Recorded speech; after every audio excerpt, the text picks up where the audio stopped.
L'info trafiquée de Yann Lambiel. Oui, mais je suis choquée, Delphine, choquée. Valérie, qu'est-ce qui vous a choqué, Marie-Thérèse?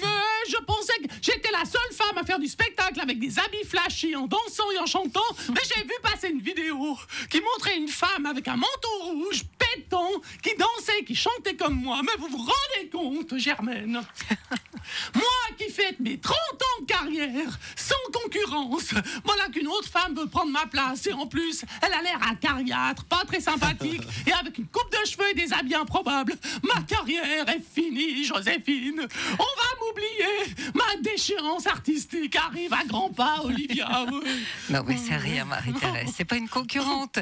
C'est l'ancienne candidate au Conseil fédéral, Eva Herzog, qui dansait, qui chantait dans le palais fédéral. Vous risquez rien. Oh, vous êtes certaine? Oui, alors ça change tout. Non, mais je me disais aussi qu'elle pouvait pas me remplacer. Entre nous, ça pourrait pas marcher, on dirait un homme.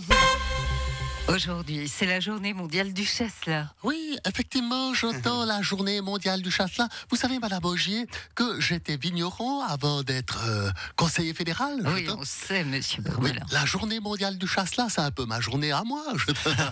Parce qu'il n'y a pas de journée mondiale du parmelin. Non, je ne crois pas, en effet. Non, vous savez qu'il y a des tas de points communs entre le chasselas et la politique, Valérie. Ah oui? Oui, dans certaines séances, il peut y avoir de l'acidité. On dit de certaines votations, que ce soit des grands crus, quand les nouveaux conseillers nationaux arrivent, il y a souvent embouteillage. Quand vous faites de la politique, il faut filtrer les informations pour ne pas qu'elles partent dans la presse, j'entends. Il y a des parlementaires qui sont gras et qui sont périmés parce qu'ils sont en garde depuis trop longtemps. À chaque élection fédérale, on dit que c'est un bon ou un mauvais millésime et souvent, on essaye de faire passer les lois en vain. C'est pas mal, mais j'en ai une pire. Et surtout, au bout d'un moment, la politique, ça saoule. Gérald Darmanin a voulu présenter sa démission à Emmanuel Macron et vous l'avez refusé. C'est clair. Écoutez, vous savez, il n'arrive pas à faire passer sa loi sur l'immigration. Parce que, vous savez, nous avons un gros problème en France. Nous n'arrivons pas à faire des compromis. Non, on n'arrive pas. Sa loi sur l'immigration était parfaite puisque la gauche l'a trouvée trop à droite et la droite l'a trouvée trop à gauche. Et là, la logique dirait, c'est une bonne loi puisqu'elle ne plaît à personne. Pour changer sa gueule de partout, rien n'avance. Vous savez, j'ai l'impression que mon gouvernement est au sommet d'une piste de course de ski, de Coupe du Monde de ski. Tout est toujours annulé au dernier moment. À la COP28, une vingtaine de pays lancent un appel pour tripler la production d'énergie nucléaire, seule possibilité pour réduire la dépendance au gaz et au charbon. C'est un peu comme choisir entre la peste et le choléra.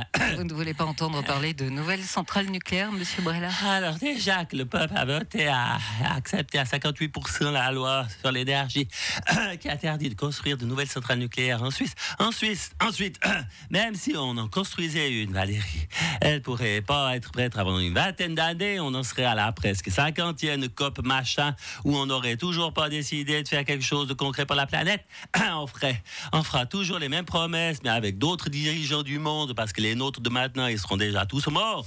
Ils auront prolongé la vie des centrales nucléaires actuelles, alors qu'elles sont déjà vieilles maintenant et qui risquent de tout nous péter à la figure. En plus, on saura toujours pas où mettre ces fichus déchets radioactifs.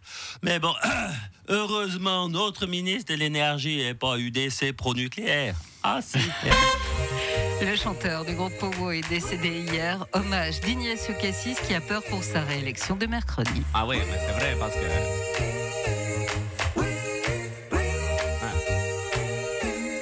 Moi vouloir rester là, continuer à servir je sais pas quoi. Qu'est-ce que je fais si on m'élit pas? Je sens qu'on veut plus de moi.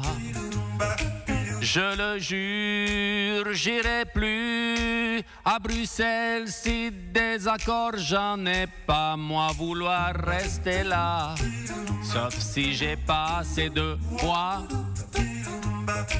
Moi vouloir rester là, pas me faire virer pour un verre, pas me retrouver tout derrière, mais toujours rester là. Si la formule magique Si tout ça se débine, ça monte l'adrénaline. Si on veut plus de moi, après je ferai quoi? Persona non grata, moi vouloir rester là. Sauf si j'ai pas assez de voix. Et le loser ce sera moi. Et le loser ce sera moi.